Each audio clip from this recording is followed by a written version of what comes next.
Hi, the enigmatic case of Shamima Begum looks like hitting the headlines again. Age 15, as a schoolgirl from Bethnal Green here in Tower Hamlets, Begum and two school friends of the same age fled the UK to join their groomers from the Islamic State. She married a Dutch convert, jihadist, who was eventually killed and gave birth to 3 children, who all died, along with, eventually, the Islamic State. Since then, Begum has been captive in detention camps awaiting repatriation, having become a cause célèbre for those who wish to keep her out of the country, aided by the decision of former Home Secretary Sajid Javid to revoke her citizenship.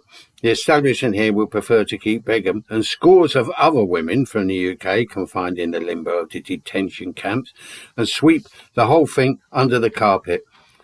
This is all in great contrast to the hundreds of male combatants and supporters who somehow managed to return here without being held to account for their crimes against humanity that they committed.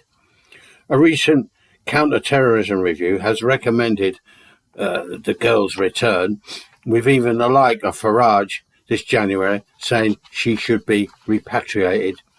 There's no concrete evidence that Begum sewed suicide vests, partook in the actions of the morality police. It's also recently emerged that her friends, were assisted with their journey to Syria by a Canadian intelligence operative. It's all a tangled web, with a reaction of this and previous administrations amounting to total and cowardly cop-outs and abdication of responsibility. She and the others should be returned so that we can all learn and examine the psychological, ideological reasons for this phenomenon, to understand, maybe even prevent this occurring again, if not abroad, but here, as sympathy for ultra-conservative Islam, its political expression within our system, through to jihadist terrorism, spreads through the Muslim communities.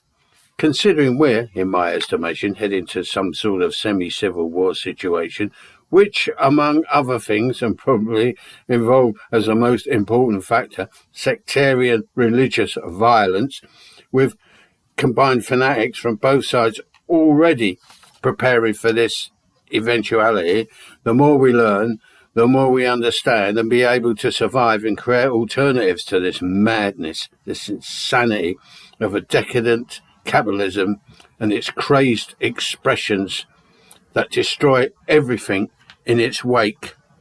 Bye.